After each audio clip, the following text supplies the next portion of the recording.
Bismillah walhamdulillah wala hawla wala quwwata illa billah. Ashhadu an la ilaha illallah wahdahu la syarika lah wa ashhadu anna sayyidana Muhammadan abduhu wa rasuluh la nabiyya ba'dah. Allahumma salli wa sallim wa barik ala sayyidina wa habibina wa syafi'ina wa maulana nabiyyina Muhammadin wa ala alihi at-tahirin at-tayyibin wa ashabihi al-ghurril mayamin wa man tabi'ahum bi ihsanin ila yaumiddin. Siyadatul habaib asy-syurafa wa sa'adatul ulama'il fudala wa fadilatul umara'il kurama wa jami'il hadirin al-ahibba'il a'izza rahimakumullah.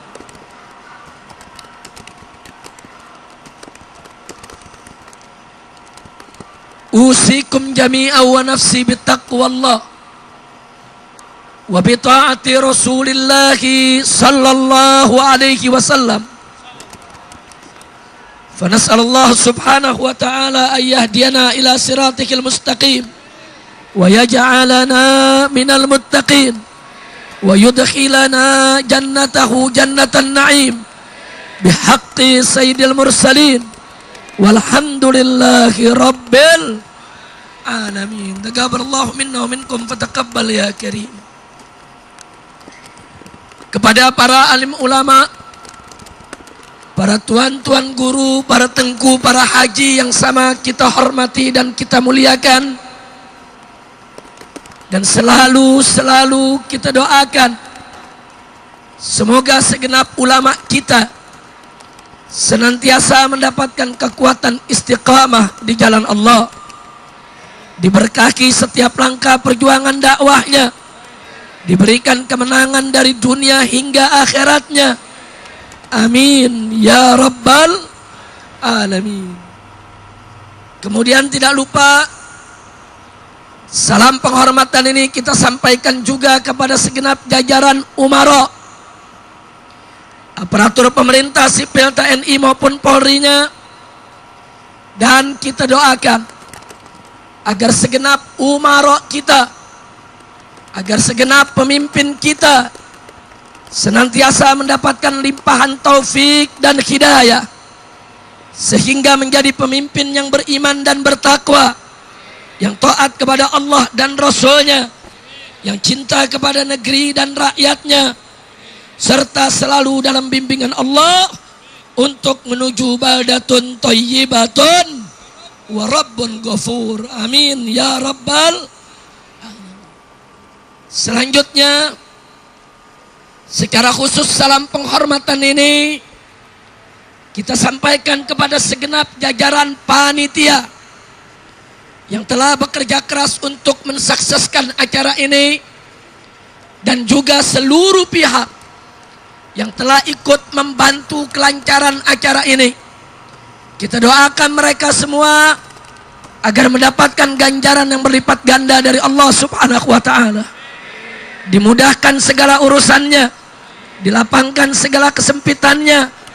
Amin ya rabbal alamin. Dan akhirnya, secara istimewa salam penghormatan ini saya sampaikan kepada seluruh kaum bapak, kaum ibu, para pemuda, para pemudi, kaum muslimin dan muslimat rahimakumullah.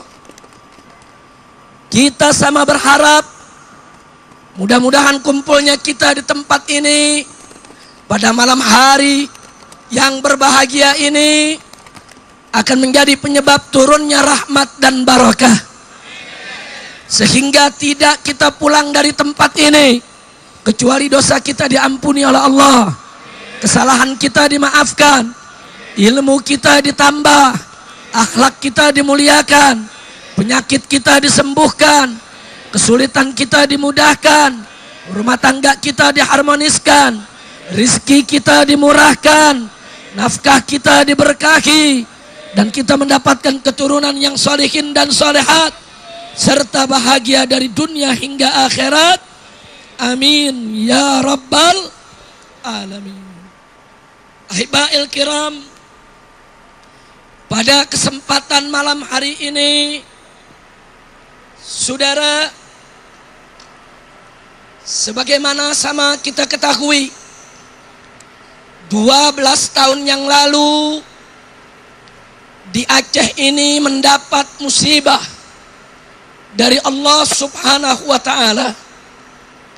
Dan 12 tahun yang lalu saya dan kawan-kawan bersama 1.300 laskar Front Pembela Islam, kami tinggal di Aceh ini selama hampir 4 bulan. Tugas kami setiap hari adalah mencari dan mengevakuasi serta mengurus jenazah-jenazah saudara kami. 4 bulan kami tugas di Aceh ini, tidak kurang dari 100.000 mayat dengan izin Allah yang berhasil kami temukan, kami evakuasi, dan kami kuburkan. Dan kami makamkan di Lambaro dengan cara-cara yang syar'i. Maka kita doakan semoga mereka semua menjadi syuhada, diterima arwahnya di sisi Allah, dimasukkan ke dalam surganya Allah, dan semoga keluarga yang ditinggalkan tetap diberkahi oleh Allah dan diberikan ganti kebahagiaan yang berlipat dari dunia hingga akhirat. Amin ya rabbal alamin. Ala hadhihi niyah wa likulli niyatin salihah wa ila hadratin nabiyil mustafa sallallahu alaihi wasallam. Al-Fatihah.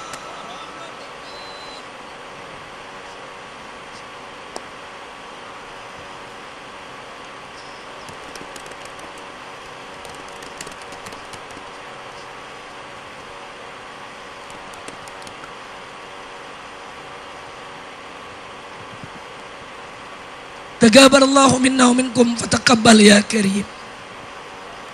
Haibail kiram, manakala musibah menimpa seorang hamba saudara, maka musibah itu tidak keluar dari 3 makna.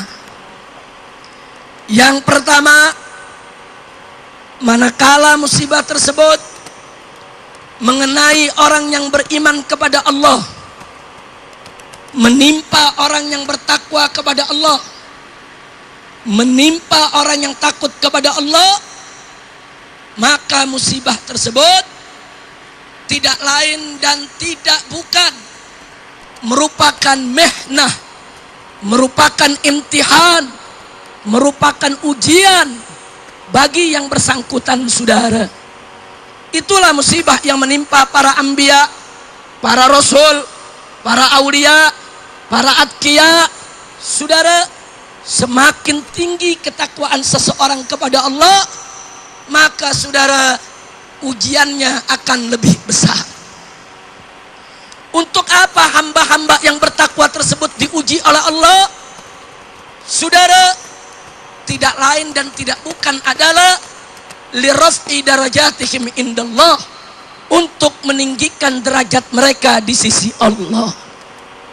Jadi manakala terjadi tsunami, kemudian tsunami tersebut menimpa orang-orang yang soleh, orang-orang yang takwa, orang-orang yang baik, para ulama kita, para tuan guru kita, itu ujian untuk mereka, untuk Allah tinggikan derajat mereka di sisinya, saudara. Alhamdulillah. Yang kedua, manakala musibah tersebut menimpa seorang muslim, dia baik, tapi Tapi kadang-kadang masih suka maksiat, saudara. Dia sholat, cuman sekali-sekali suka ditinggal, saudara. Secara baik, tapi kadang-kadang dia masih terjebak dalam dosa, saudara. Jenis manusia yang seperti ini, manakala dia mendapatkan musibah dari Allah, maka musibah tersebut adalah inzar, yaitu peringatan.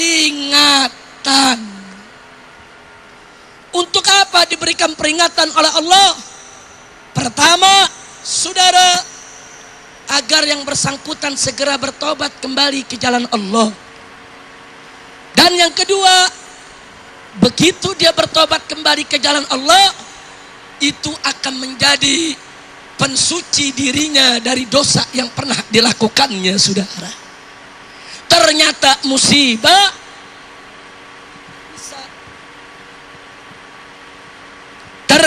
musibah itu bisa menghapus dosa. Alhamdulillah. Yang ketiga, manakala musibah tersebut menimpa orang yang tidak ada kebaikan dalam dirinya, saudara, selalu maksiat kepada Allah, selalu durhaka kepada Allah, tidak mau taat, hidupnya bergelimang maksiat, tiada hari tanpa dosa, seperti orang-orang munafik, orang-orang musyrik, orang-orang kafir, orang-orang yang mufsidin, saudara.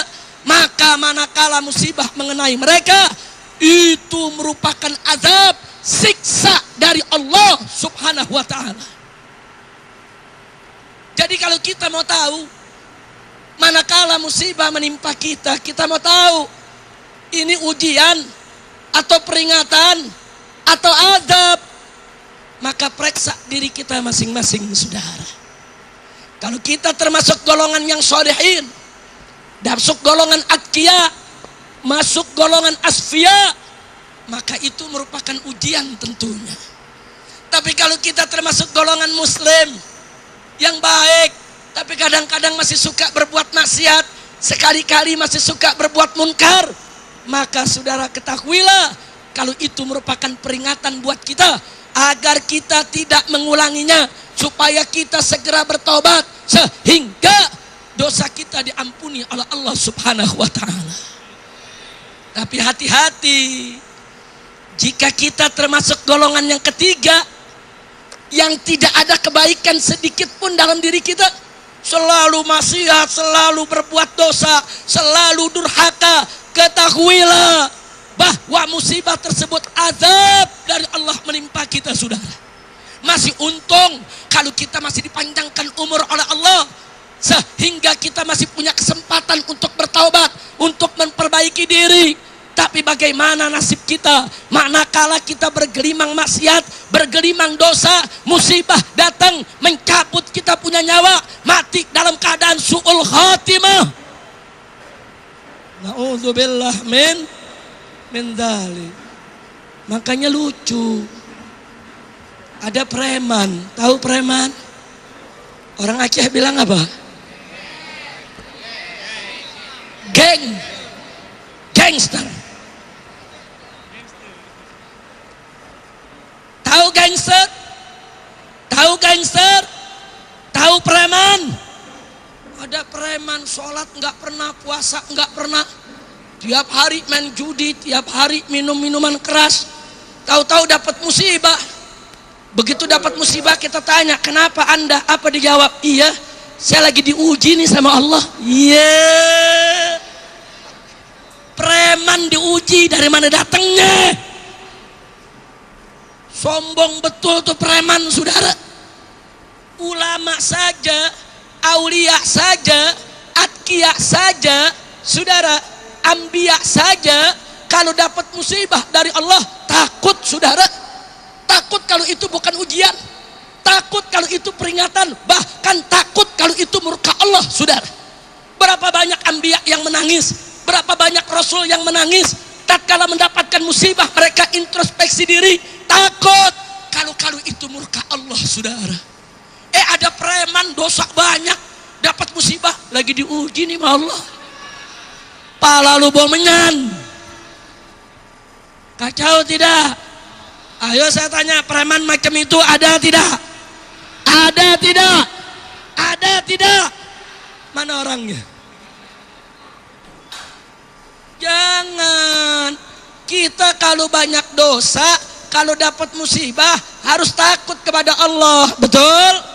Segera bertobat kepada Allah. Betul? Dengan kita bertobat, Allah bisa maafkan dosa kita. Nikmat tidak? Nikmat tidak? Makanya Nabi mengatakan, saudara, kullu bani Adam khatta'un wa khairul khatta'in at-tawwabun. Setiap anak keturunan Adam itu ada kesalahan, pelaku dosa, pelaku kesalahan. Tapi sebaik-baiknya orang yang berbuat salah adalah mereka yang bertaubat kepada Allah Subhanahu wa ta'ala. Nah, makanya mudah-mudahan saudara, musibah besar seperti tsunami tidak terjadi lagi di Aceh. Amin ya rabbal alamin. Cukup tsunami terjadi sekali saudara, dia menjadi ujian bagi orang yang bertakwa, dia menjadi peringatan bagi mereka yang masih setengah-setengah saudara kelakuan kebaikannya. Tapi tentu dia merupakan azab saudara bagi mereka yang tidak ada kebaikan dalam dirinya. Mudah-mudahan kita termasuk golongan yang pertama, amin, yang dicinta oleh Allah, amin, yang disayang oleh Allah, amin, amin ya rabbal alamin. Nah, jadi itu sekedar saya mengenang apa yang terjadi di Aceh ini saudara.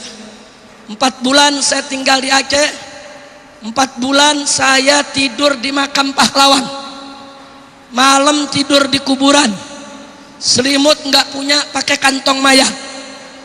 Siang kita cari mayat kemana-mana saudara. Nah, dari pagi sampai siang kita kumpulkan jenazah-jenazah, kemudian kita bawa ke Lembaro sana, kita kuburkan sebagaimana mestinya.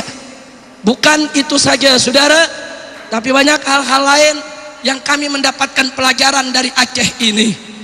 Terus terang Pak, Bu, kenangan tersebut tidak akan pernah bisa saya lupakan, dan kenangan tersebut akan selalu saya bawa seumur hidup saya untuk menjadi cambuk bagi saya dan cambuk bagi umat.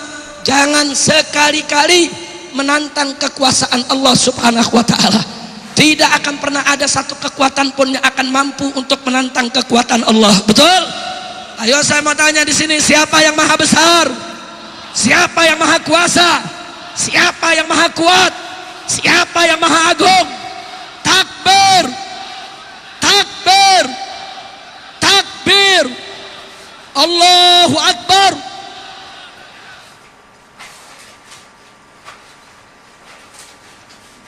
Orang Aceh semangat tangkap Ahok. Luar biasa saudara.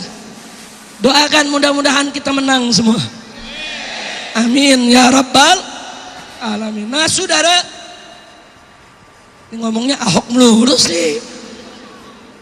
Minta dibahas Ahok kali ya. Saya malas nyebut Ahok, saya biasanya nyebutnya kutil babi. Takbir. Makanya saya udah 2 tahun nggak tinggal di Jakarta, saya pindah ke Bogor. Jamaah murid saya nanya, Habib kenapa pindah ke Bogor bukan di Jakarta? Saya jawab, habis bagaimana, Jakarta bau babi. Ntar kalau Jakarta udah nggak bau babi lagi, baru saya balik ke Jakarta. Amin, amin, amin ya rabbal alamin. Nah baiklah ibadallah, berkenaan dengan kondisi di kita punya negeri, yuk malam hari ini sama-sama kita mengkaji. Siap ngaji? Siap ngaji? Takbir. Saudara, saya ingin sampaikan sekali lagi apa yang selalu saya sampaikan di atas setiap mimbar, dan itu juga yang saya sampaikan tatkala saya menjadi khatib Jumat pada aksi 212. Saudara, saya ingatkan kepada segenap umat Islam dimanapun anda berada, wabil khusus kepada para pemuda dan pemudi kita, subhanul yaum rijalul ghad, pemuda hari ini akan menjadi pemimpin di hari esok. sebelum hari esok Anda tiba, sebelum Anda tampil sebagai pemimpin, mumpung Anda masih ada di usia muda, tancapkan di hati Anda, masukkan dalam sanubarimu yang paling dalam, bahwa hukum Allah ada di atas segala hukum, saudara. Tidak ada satupun hukum yang lebih baik daripada hukum Allah. Tidak ada yang lebih adil daripada hukum Allah. Tidak ada yang lebih berkah daripada hukum Allah. Tidak ada yang lebih bagus daripada hukum Allah. Betul? Betul. Itulah sebabnya, saudara, di dalam surat Al-Maidah ayat 49 Allah berfirman kepada Nabi kita tercinta Sayyiduna Muhammad sallallahu alaihi wasallam. Apa Allah katakan kepada Nabi melalui surat Al-Maidah ayat 49? Allah nyatakan, wa anihkum bainahum bima anzalallah wa la tattabi ahwaahum. Shadaqallahul azim. Luar biasa itu ayat, saudara. Allah katakan kepada Rasulnya, Allah katakan kepada Nabinya, wa anihkum bainahum bima anzalallah. Hukumlah dengan apa yang telah diturunkan oleh Allah di antara mereka. Hei Nabi, hei Rasul, kau hidup di tengah-tengah umat Islam, di tengah-tengah pengikutmu, di tengah-tengah umat manusia. Tegakkanlah hukum dengan apa yang telah diturunkan oleh Allah. Artinya tegakkan hukum Allah, tegakkan hukum Al-Quran. Wala tattabi ahwaahum, dan jangan sekali-kali kau ikuti hawa nafsu mereka. Nabi, manusia termulia, manusia teragung, manusia terpercaya, manusia yang paling suci, saudara, diamanatkan oleh Allah, diperintahkan oleh Allah untuk menegakkan hukum Allah, untuk menegakkan hukum Al-Quran, dan dilarang oleh Allah untuk mengikuti hawa nafsu manusia, saudara. Luar biasa. Artinya ini merupakan perintah bagi kita semua.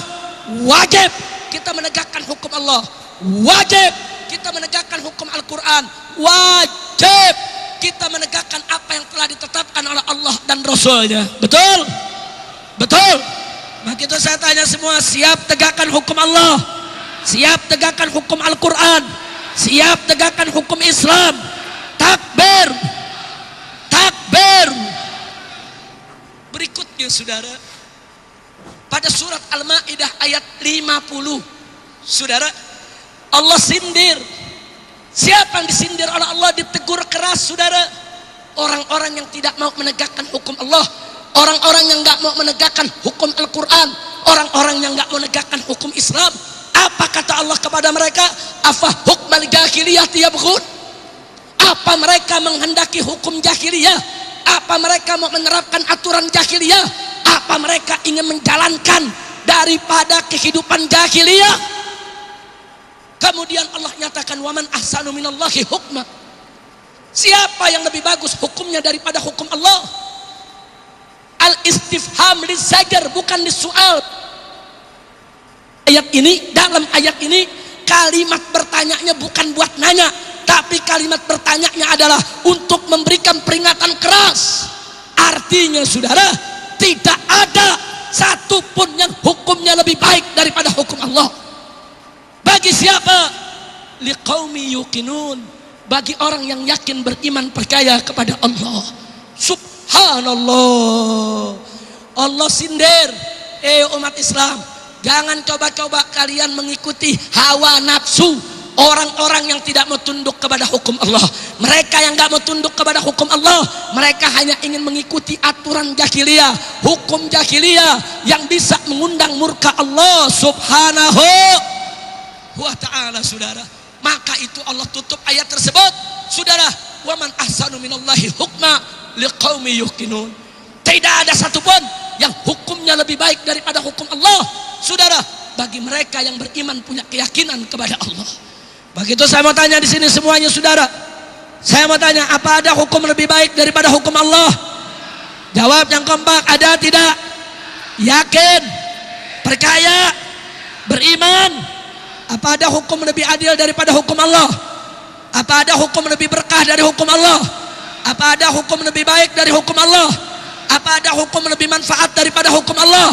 Kalau begitu saudara siap tegakkan hukum Allah, siap tunduk kepada hukum Allah, siap patuh kepada hukum Allah. Takbir. Sallu ala nabi. Nah, sekarang kita bertanya, di surat Al-Maidah ayat 49 kita diwajibkan menegakkan hukum Allah. Di surat Al-Maidah ayat 50 saudara, kita dikasih peringatan, saudara, jangan coba-coba, saudara, untuk tidak menegakkan hukum Allah. Bahkan Allah memberikan pernyataan, hukumnya lah yang paling baik, hukum Allah lah yang paling bagus, saudara. Nah, kemudian muncul pertanyaan, kalau kita mau tegakkan hukum Allah, kalau kita mau singkirkan itu hukum jahiliyah, bagaimana caranya? Bagaimana caranya? Belum kita tanya, Allah udah jawab di ayat 51, saudara. Belum kita jawab, belum kita tanya, saudara, bagaimana caranya ya Allah? Allah jawab lewat surat Al-Maidah ayat 51, saudara. Apa Allah katakan? Faqala ta'ala, ya ayyuhalladzina amanu la tattakhidul yahuda wan nasara awliya. Hei orang-orang yang beriman, yang mau menegakkan hukum Allah, yang mau jalankan hukum Al-Quran, yang mau mematuhi Allah dan Rasulnya, la tattakhidul yahud, jangan sekali-kali kalian mengambil orang Yahudi, menjadikan orang Yahudi, memilih orang Yahudi, wan nasara, begitu juga orang-orang Nasrani, aulia, sebagai aulia. Ada yang nanya, Habib, apa sih makna aulia? Katanya aulia itu bukan pemimpin. Katanya aulia itu artinya hanya kawan. Jawab jangan. Jawab jangan. Kata aulia itu bentuk jamak dari kata wali, saudara. Kata wali, saudara, kata wali, waliyun aulia, nabiyun ambiya, taqiyun atqiya, sofiyun asfiya, saudara. Jadi kata aulia itu jamak daripada kata wali. Kata wali itu dalam bahasa Arab, saudara, memiliki ma'anin muta'addidah, memiliki beberapa makna. Yang pertama, saudara, maknanya teman setia. Yang kedua, maknanya orang yang dekat, saudara. Makanya kalau ada orang disebut waliullah, maksudnya orang yang dekat dengan Allah, orang yang disayang Allah, orang yang dikasihi Allah, saudara. Kemudian ada lagi maknanya pengurus atau pengatur. Ada lagi maknanya pelindung atau penolong. Dan puncak dari semua makna adalah pemimpin, saudara. Loh, kenapa pemimpin merupakan puncak dari segala makna? Karena kalau orang jadi pemimpin, berarti dia harus jadi teman setia bagi orang yang dipimpin. Berarti dia harus menjadi orang yang dekat dengan yang dipimpin. Berarti dia harus mengatur yang dipimpin. Berarti dia harus mengurus yang dipimpin. Berarti dia harus menolong yang dipimpin. Berarti dia harus melindungi yang dipimpin. Maka itu kata pemimpin mencakup semua makna, saudara. Kira-kira jelas tidak? Jelas tidak? Artinya kalau ada yang ngotot ngomong begini, Habib, itu ayat nggak bisa jadi dalil buat pemimpin, itu ayat cuman buat teman setia. Jawabnya gampang, saudara. Kalau teman setia aja nggak boleh, apalagi jadi pemimpin. Betul? Betul? Teman setia aja nggak boleh, apalagi jadi pemimpin, saudara. Pemimpin tuh lebih tinggi dari teman setia, saudara. Setiap teman setia belum tentu dia jadi pemimpin. Setiap pemimpin wajib teman setia rakyat, ya saudara. Nggak boleh pemimpin menjadi khianat kepada rakyat. Betul? Betul? Maka itu saya mau tanya, kalau teman setia aja nggak boleh, lalu jadi pemimpin boleh tidak? Boleh tidak? Ada lagi yang bilang, Habib, itu kan cuman pelindung maknanya, bukan pemimpin. Baik, Yuk mari kita lihat saudara, catat baik-baik. Setiap pelindung belum tentu dia pemimpin, tapi setiap pemimpin wajib jadi pelindung saudara. Pemimpin itu harus menjadi pelindung bagi rakyatnya. Pemimpin itu harus menjadi penolong bagi rakyatnya saudara. Setiap pelindung belum tentu pemimpin. Setiap pemimpin wajib untuk menjadi pelindung. Artinya kalau pelindung saja tidak boleh, apalagi jadi pemimpin. Kira-kira jelas tidak? Jelas tidak? Jelas tidak? Jadi kalau begitu berdasarkan ayat ini, orang kafir boleh tidak jadi pemimpin umat Islam? Jawab yang kompak, boleh tidak? Boleh tidak? Halal atau haram? Halal atau haram?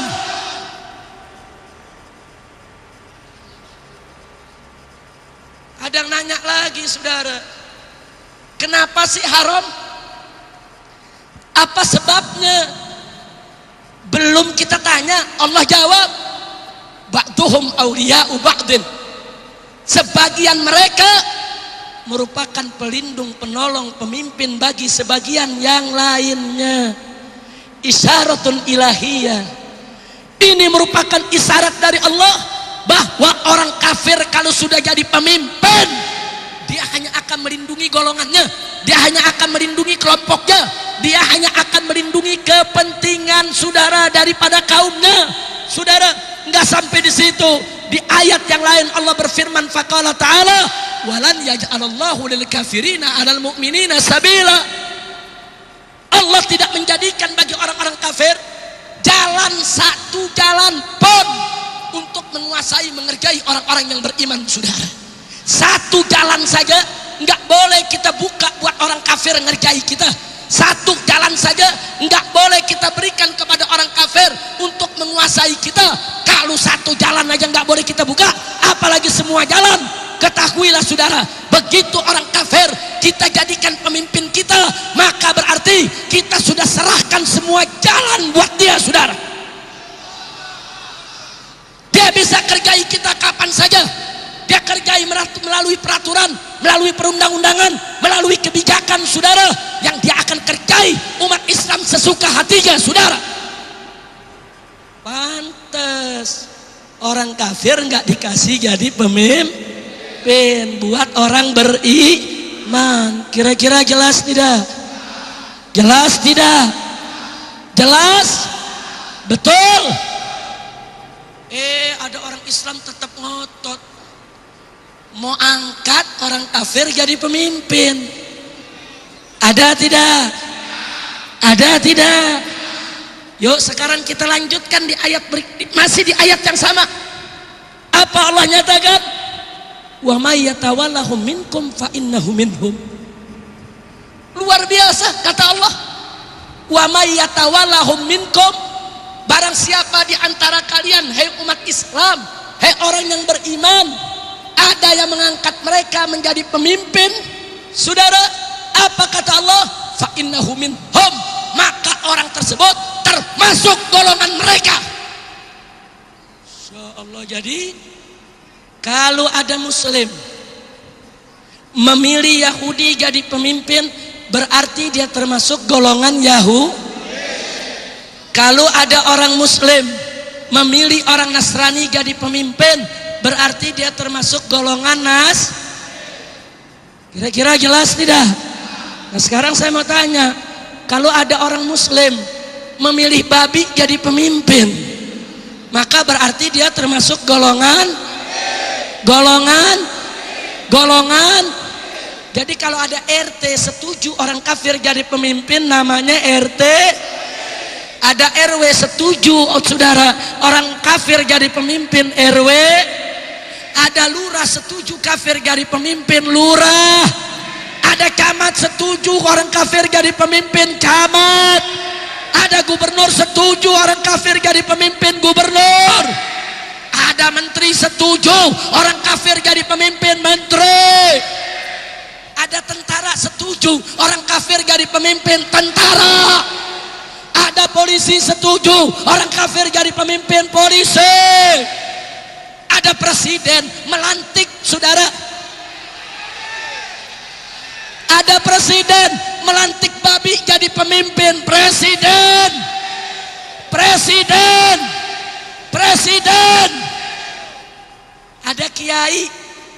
Ada kiai setuju babi jadi pemimpin, kiai. Ada Habib setuju babi jadi pemimpin, Habib.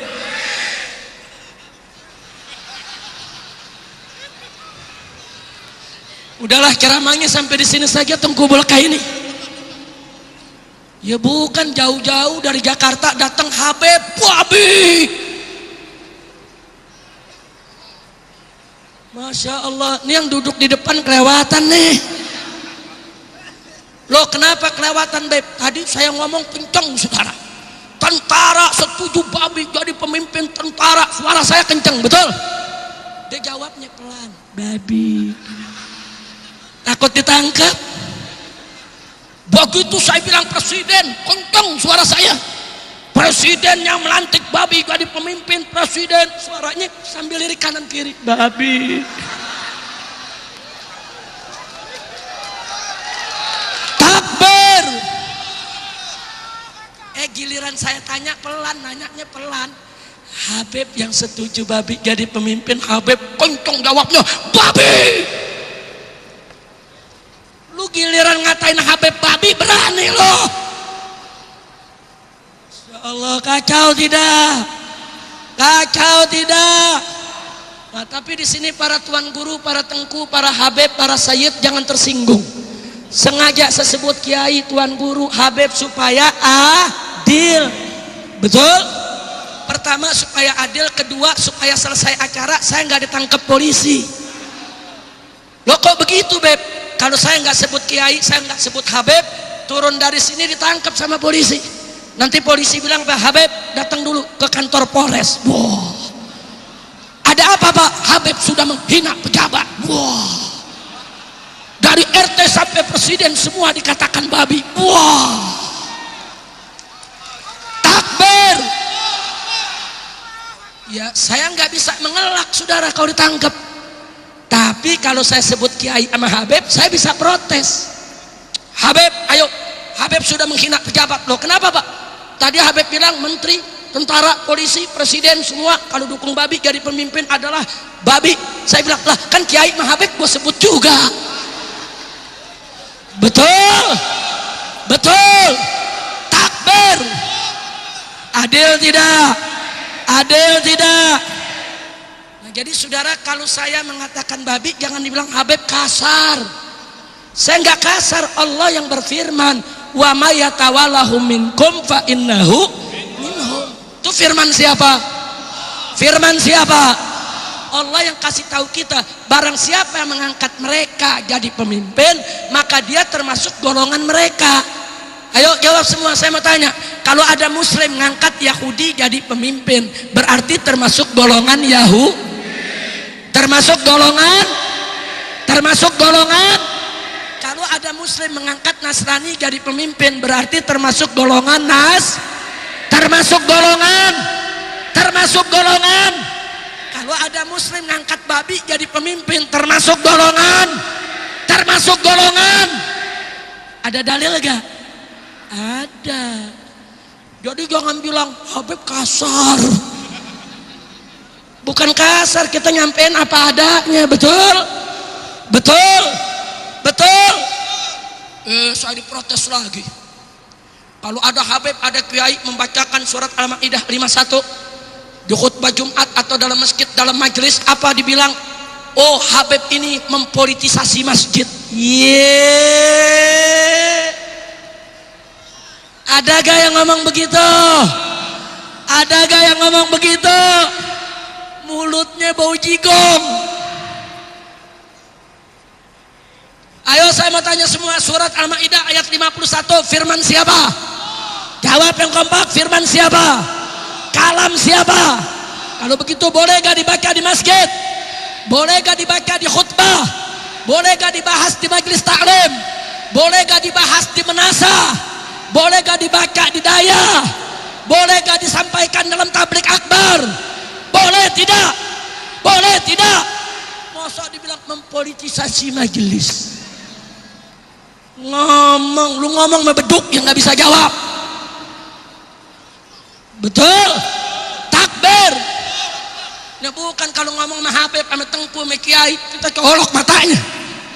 Seenaknya dia ngomong. Ini bukan politisasi masjid, bukan politisasi tabligh, bukan politisasi majelis. Ini menyampaikan firman Allah, menyampaikan ajaran agama supaya umat Islam tidak tertipu dan tidak terjebak. Betul? Siap terapkan surat Al-Maidah 51. Siap bela Al-Quran, siap tegakkan Al-Quran. Takbir, takbir. Alhamdulillah. Tadi Ahok, sekarang PKI.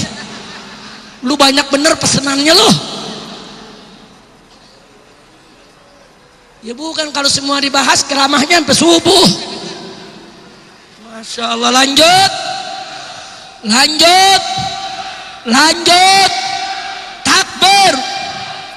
Nah saya tanya sekarang, kembali kepada apa yang kita bahas tadi. Siap tegakkan hukum Allah?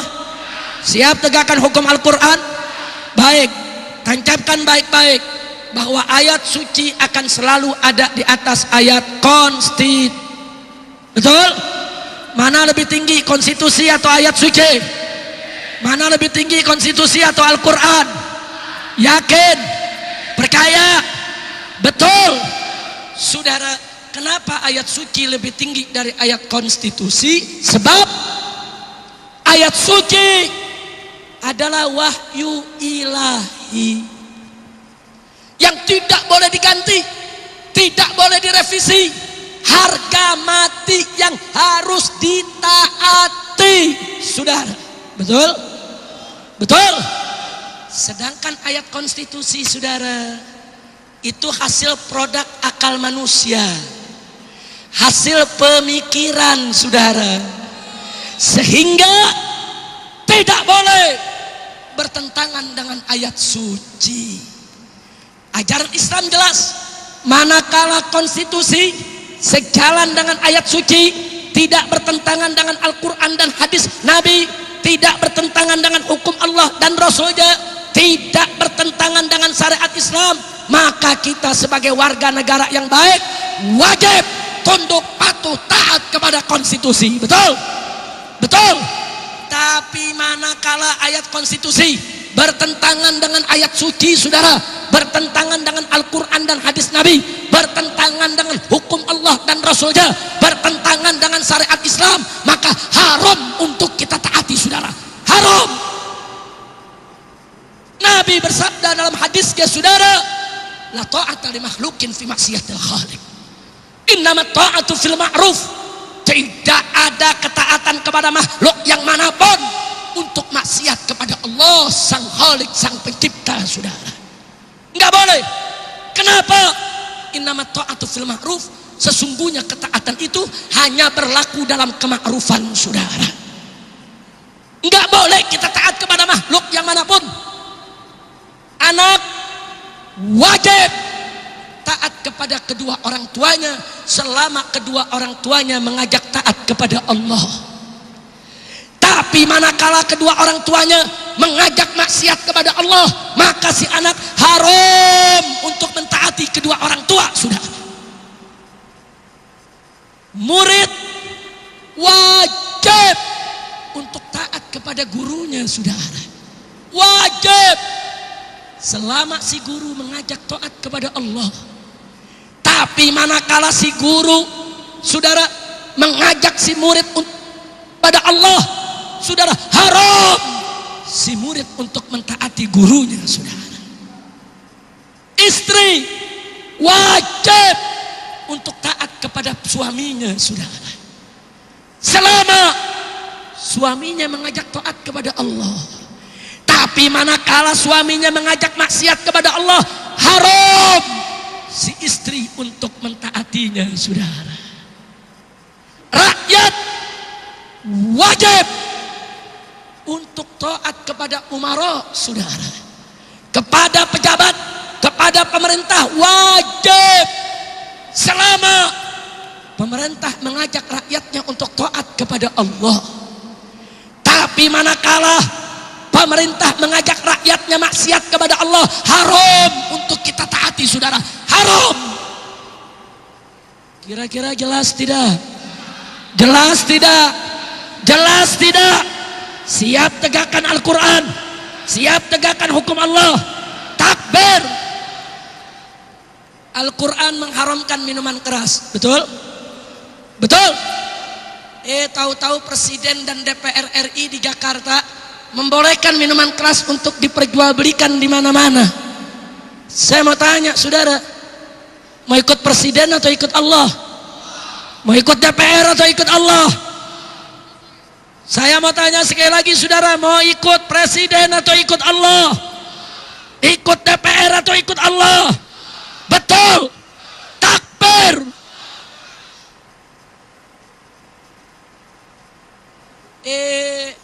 Saya ditakut-takutin. Habib Rizik kalau mengajak masyarakat tidak taat kepada Presiden, Habib Rizik akan masuk penjara. Takut.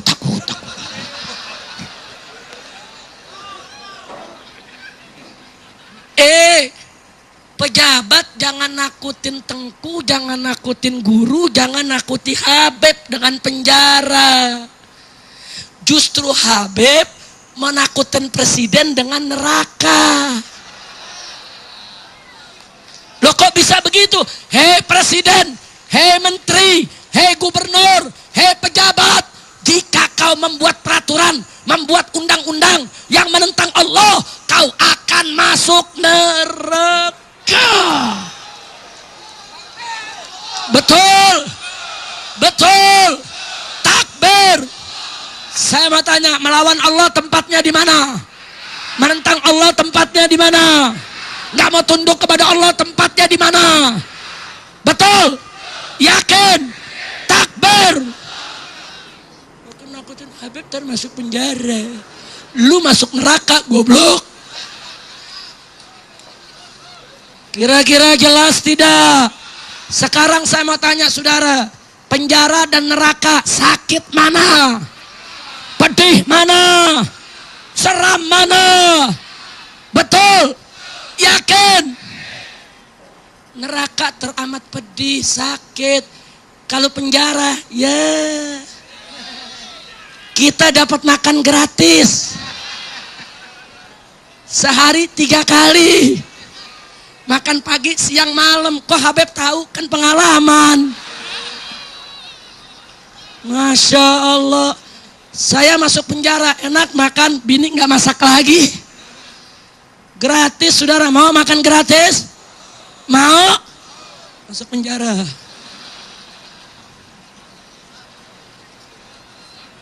Ya tapi masuk penjaranya jangan gara-gara maksiat, betul? Wah, ada seorang bapak, anaknya masuk penjara, ditanya, Pak, kenapa anakmu masuk penjara? Iya, gara-gara nyolong sendal di masjid. Malu tidak? Malu tidak? Ibu, kenapa anaknya masuk penjara? Iya, gara-gara narkoba. Malu tidak? Malu tidak? Malu tidak? Ibu, kalau suaminya kenapa masuk penjara? Gara-gara korupsi. Iya. Malu tidak? Malu tidak? Ada ustadz gadungan ditanya, kenapa masuk penjara? Habis perkosa santri. Ya. Kacau tidak? Malu tidak? Tapi kalau ditanya, hei, kenapa anakmu masuk penjara? Anakku masuk penjara karena bela Al-Quran. Bangga tidak? Bagus tidak? Kenapa anakmu masuk penjara? Anakku masuk penjara karena bela Allah dan Rasulnya. Bagus tidak? Bagus tidak? Kenapa anakmu masuk penjara? Anakku masuk penjara karena melawan judi dan minuman keras. Bagus tidak? Bagus tidak? Takbir. Makanya masuk penjara. Jadi kalau saya bilang masuk penjara, maksudnya berjuang. Walaupun resikonya masuk penjara. Kira-kira jelas tidak? Jelas tidak? Saya tanya sekali lagi, siap bela Al-Quran? Siap bela Allah? Siap bela Rasul? Takbir. Itulah sebabnya, saudara, kenapa kami menolak di Jakarta orang kafir jadi gubernur?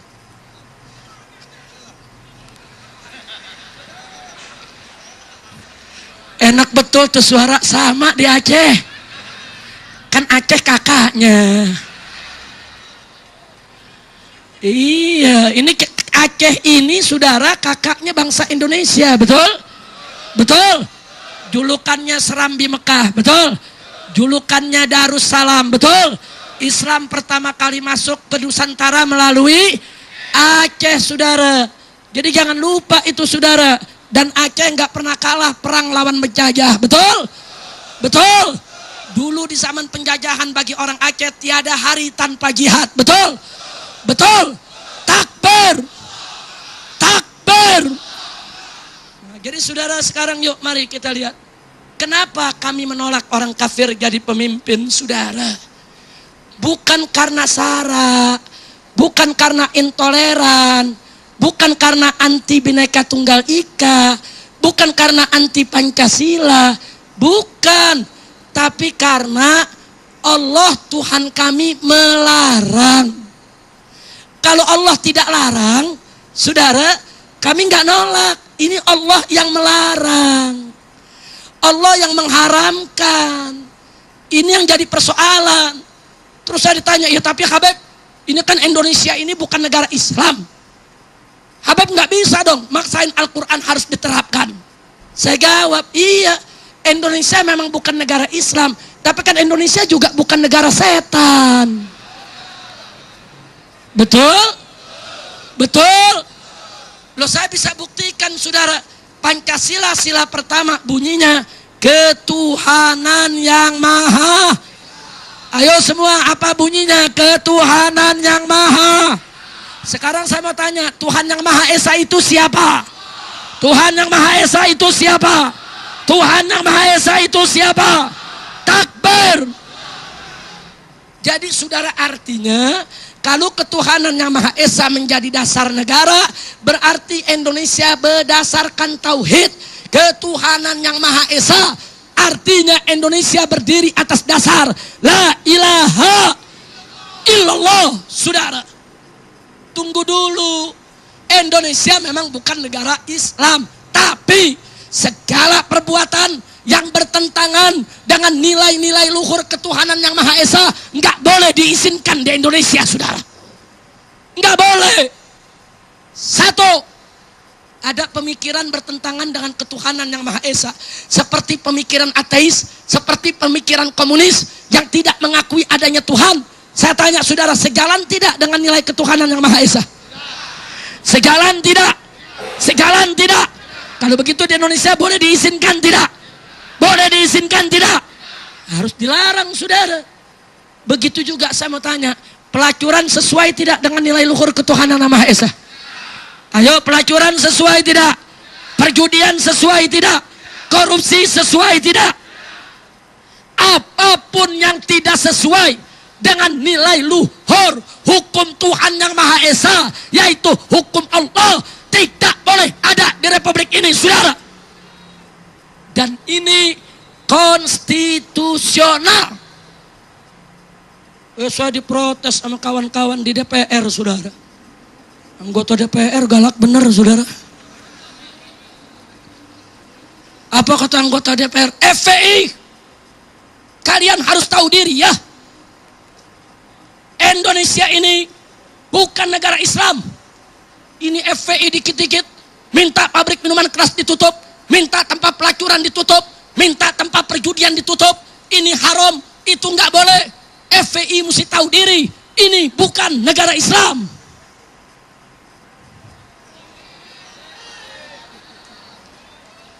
Galak bener, saudara. Jawab jangan. Jawab jangan. Kita sudah jawab depan mereka. Apa kita jawab? Hei, anggota DPR yang terhormat.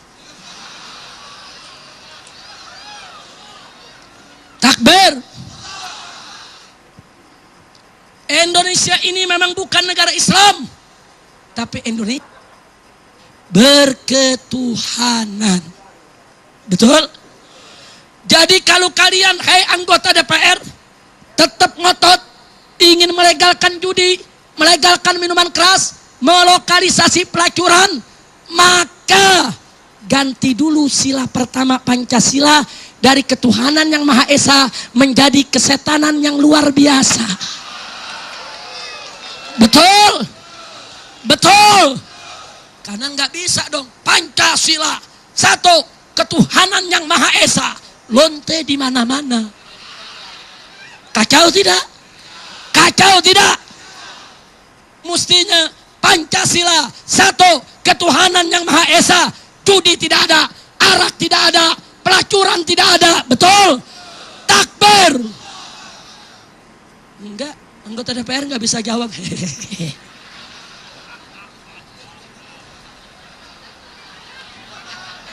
Lanjut.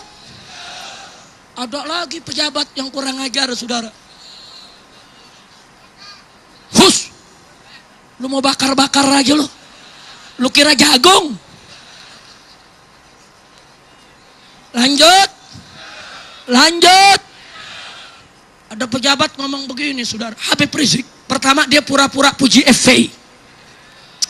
Habib Rizik, saya senang dengan FPI. Wah, berbunga-bunga. FPI itu bagus. Tempat pelacuran ditutup, tempat perjudian ditutup, tempat minuman keras ditutup. Bagus Habib. Tapi sayang, sejuta sayang, FPI kurang cerdas.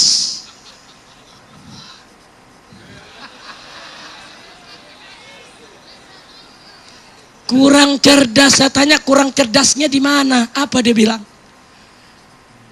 Buat apa Habib itu dengan laskar menutup tempat pelacuran kalau ternyata tidak memberikan solusi? Mestinya habis ditutup itu tempat pelacuran, kumpulkan itu lonte-lontenya, kawinkan dengan laskar.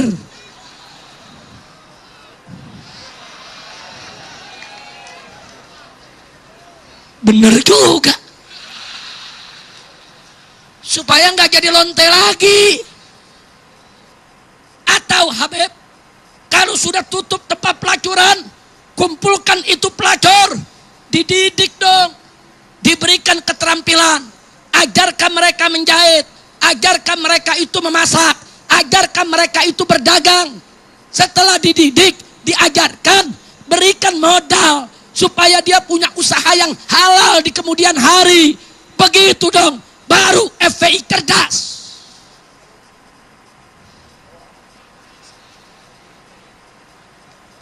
Jawab jangan. Jawab jangan. Jawabnya gampang. Saya bilang, Pak, kalau semuanya FPI yang kerjain, pejabat tugasnya apa? Enak betul tuh pejabat, saudara. Suruh baca Undang-Undang Dasar 1945. Itu tugas mencerdaskan bangsa, melindungi anak yatim, saudara, meningkatkan kesejahteraan orang miskin. Itu tugas negara, tugas pemerintah, bukan tugas ulama. Betul? Betul. Nah sekarang, saudara, yang nutup tempat pelacurannya ulama, saudara. Kemudian yang ngedidik pelacurnya ulama, yang kasih modalnya ulama. Ya kalau begitu pemerintah bubar saja. Setuju? Setuju? Takbir. Akhirnya saya bilang media, cuma ada dua pilihan. Pemerintah bubar atau serahkan negara kepada FPI. Takbir. Kalau negara diserahkan ke FPI, kita kerjakan itu, saudara. Tutup tempat pelacurannya, didik para pelacurnya, berikan keterampilan, berikan modal, suruh berdagang supaya tidak jadi pelacur lagi. Betul? Betul? Kasih kue negara. Kira-kira jelas gak? Jelas gak? Ngomong Habib FPI gak cerdas. Nah lu kerjanya apa, goblok? Kira-kira jelas tidak? Paham tidak? Betul? Takbir. Takbir. Ya saya diprotes lagi, tapi udah jam berapa nih? Udah malam. Terus sampai pagi. Betul. Ente sampai pagi lon pulang. Masya Allah. Baik saudara.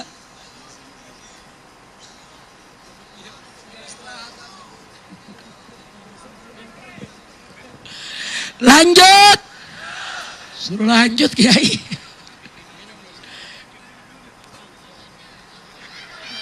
Mau diapain? Mau disunat? Baik saudara. Lu ngomong Ahok lagi sih lu. Mau bicara Ahok lagi? Betul? Ada Profesor Dr. Kiai Haji. Wah. Profesor Dr. Kiai Haji, pimpinan ormas Islam lagi saudara. Apa dia ngomong di televisi? Lebih baik pemimpin kafir asal jujur daripada pemimpin muslim tapi korup.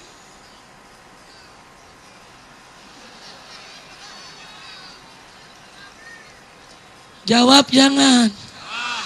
Jawab jangan. Kapan jawabnya? Tahun depan. Kan nanti kan katanya mau bikin acara lagi tahun depan kan?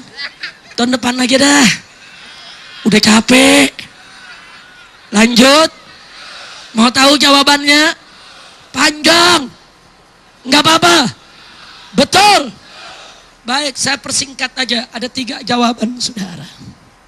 1.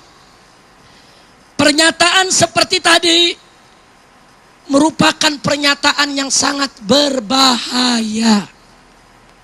Kenapa? Karena mengandung unsur pendangkalan akidah. Kok bisa? Perhatikan. Kalau saat ini orang Islam ada mengatakan lebih baik pemimpin kafir asal jujur daripada pemimpin muslim tapi korup. Dia ulangi terus. Lebih baik pemimpin kafir asal jujur daripada pemimpin muslim tapi korup. Kalau ini didoktrin saudara di benak pemuda kita, maaf, besok perempuan-perempuan kita akan ikut latah mengatakan, kalau begitu lebih baik punya suami kafir asal setia daripada punya suami muslim tidak setia. Bahaya tidak? Bahaya tidak? Bahaya tidak? Saudara, perempuan-perempuan muslimah kita haram untuk dikawinkan dengan laki-laki kafir.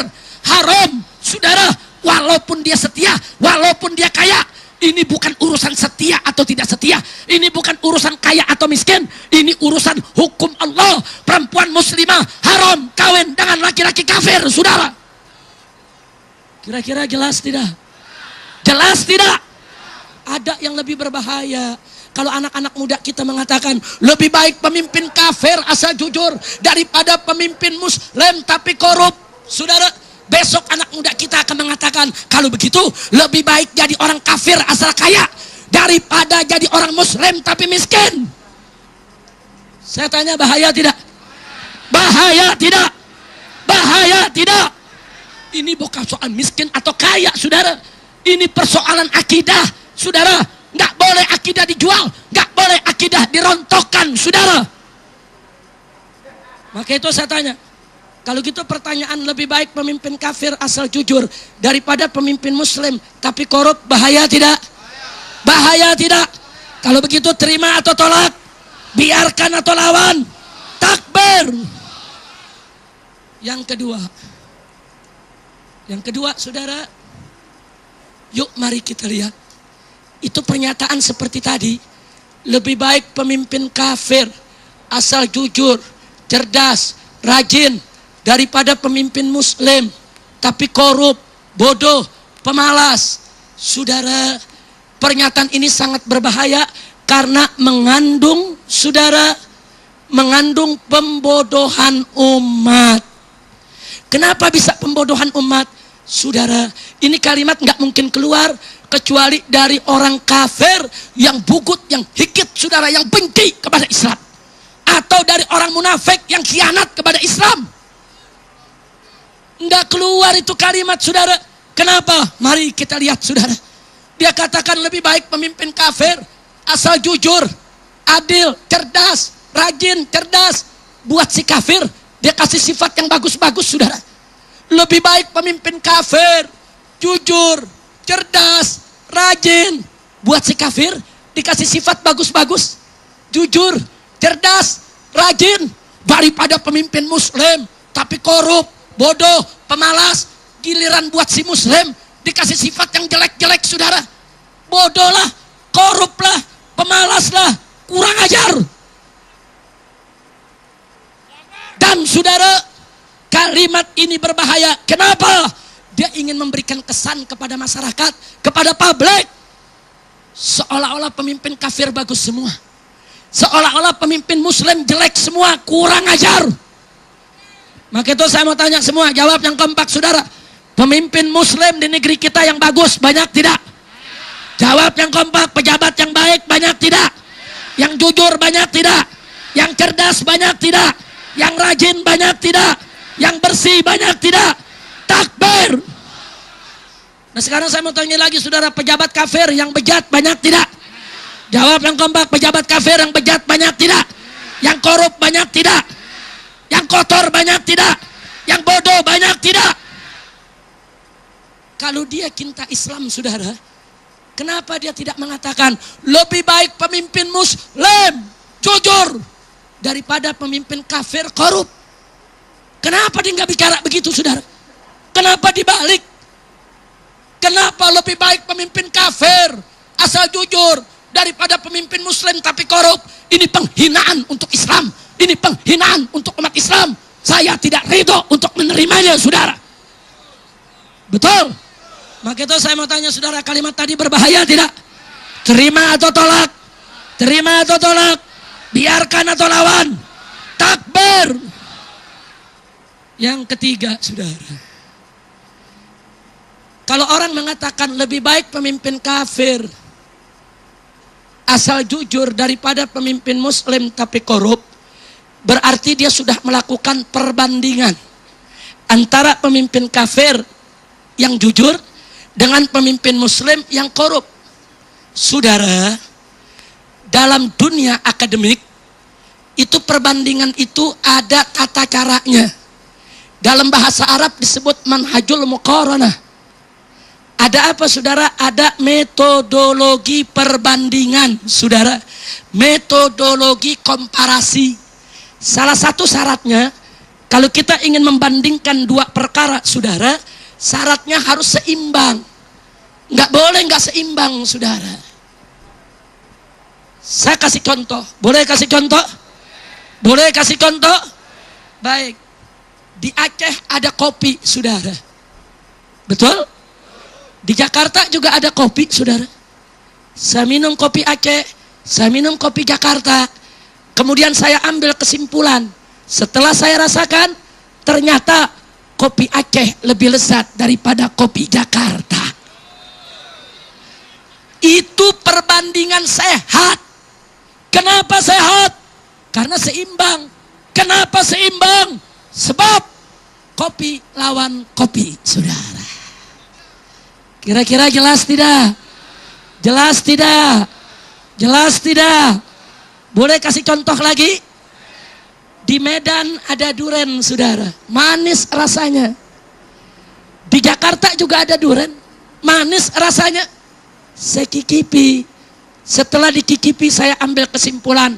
Ternyata duren Medan lebih manis daripada duren Jakarta. Itu namanya perbandingan sehat. Kenapa sehat? Karena seimbang. Kenapa seimbang? Duren lawan duren. Kira-kira jelas gak? Jelas gak? Saudara, di Sumatera ada tempe. Di Jakarta juga ada tempe. Setelah saya rasakan, ternyata tempe Jakarta masih lebih enak, saudara. Lu ketawa lagi lo. Giliran urusan tempe dia ketawa. Saya katakan tempe Jakarta lebih gurih daripada tempe Sumatera. Itu namanya perbandingan sehat. Kenapa sehat? Seimbang. Kenapa seimbang? Tempe lawan tempe. Kira-kira jelas gak? Boleh contoh yang keempat? Boleh? Kalau tadi kan contohnya kopi enak, duren enak, tempe enak. Yang keempat gak enak nih. Tai kucing. Boleh gak? Mau dengar? Ada tai kucing, ada tai ayam. Saya mau tahu mana lebih bau. Sendus. Oh, tai kucing begini. Sendus lagi tai ayam. Oh, begini. Kemudian saya katakan, setelah saya endus secara langsung, ternyata tai kucing lebih bau daripada tai ayam. Itu namanya perbandingan sehat. Kenapa sehat? Seimbang. Kenapa seimbang? Tai lawan. Kira-kira jelas gak? Jelas gak? Nah sekarang yang terakhir, yang kelima. Ada profesor doktor. Dia melakukan penelitian. Dibantu oleh para profesor melalui kajian ilmiah menggunakan laboratorium yang canggih, saudara. Kemudian dia katakan dalam kesimpulan, setelah kami melakukan penelitian yang cermat, ternyata durian Medan lebih manis daripada tai kucing.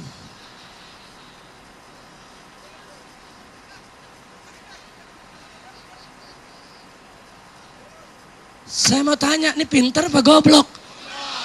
Kan profesor. Pinter apa goblok? Kan doktor. Pinter apa goblok? Kenapa goblok? Nama saduran dibandingin metai, goblok.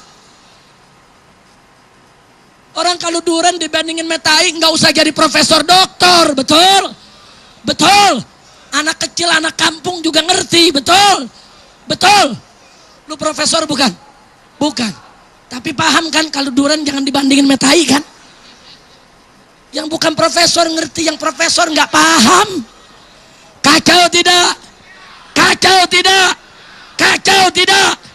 Begitulah perbandingan tadi. Pemimpin kafir yang jujur lebih bagus daripada pemimpin muslim yang korup. Lah kok jujur dibandingin sama korup? Itu namanya bandingin duren sama tai. Paham? Lebih baik pemimpin kafir asal rajin daripada pemimpin muslim tapi malas. Lah kok rajin dibandingin males? Itu sama juga bandingin duren sama. Kira-kira jelas gak? Lebih baik pemimpin kafir yang cerdas daripada pemimpin muslim yang bodoh. Lah kok cerdas dibandingin bodoh? Itu sama juga gebandingin duren sama.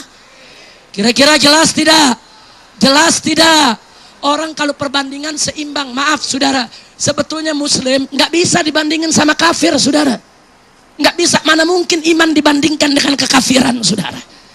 Betul? Betul? Mau dibulak-balik, saudara, muslim dengan kafir pasti bagusan muslim, betul? Ayo sekarang saya mau tanya, kita bikin perbandingan yang seimbang.